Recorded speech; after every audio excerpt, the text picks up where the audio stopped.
In the Baba Amr neighborhood of Homs, anti-Assad fighters took me into a house where their men were engaged in a shootout with snipers from the Syrian military.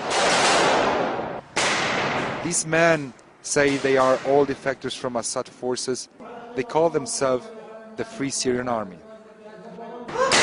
One of the men managed to take a rifle with a precision scope with him when he defected. But most of the fighters from the Free Syrian Army are ill-equipped, short on guns and ammunition, and with no heavy weapons. Still, they have managed to kick Assad forces out of Baba Amr and hold the area.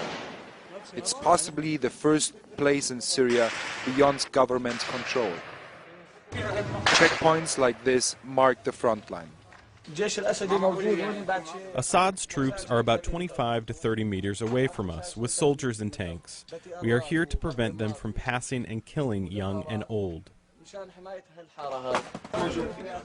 The man introduced me to one of their leaders. Abdul Razak Klas is one of the few willing to be identified. He was a lieutenant in Assad's army before defecting. His uncle is a former Syrian defense minister. We got orders in the army that went against my oath as a soldier. I had sworn to protect civilians, but when I saw what the government forces were doing to the people, I defected on June 2nd. People like Abdul Razak Klas are heroes for the people of Baba Amr. He was cheered at an anti-government demonstration. But Baba Amr is surrounded by the Syrian military and constantly shelled by tanks and artillery. At a meeting in a safe house, Abdul Razak Klas insists that even though Assad has not used his air force against the uprising, only a no-fly zone imposed by the international community could help the rebels win. We are in contact with soldiers who are in the army. They tell us that a no-fly zone is essential to prevent them from getting bombed if they defect.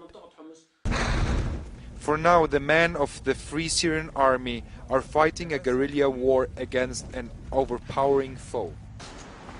They smuggle fighters in and out of the neighborhood they control, evading government checkpoints. At night, they search everyone entering and leaving the area to stop government death squads, the so-called Shabiha, from getting in. The street you see over there is controlled by the Shabiha. They are known to kidnap our women and children. We try to prevent this. When strangers come here, we stop and search them. The people of this part of Homs are not afraid to take to the streets. There are regular nighttime rallies. But after months of casualties, they have long lost their faith in non-violent protests. In Baba Amr, many believe that real change in Syria will only come from the barrel of a gun.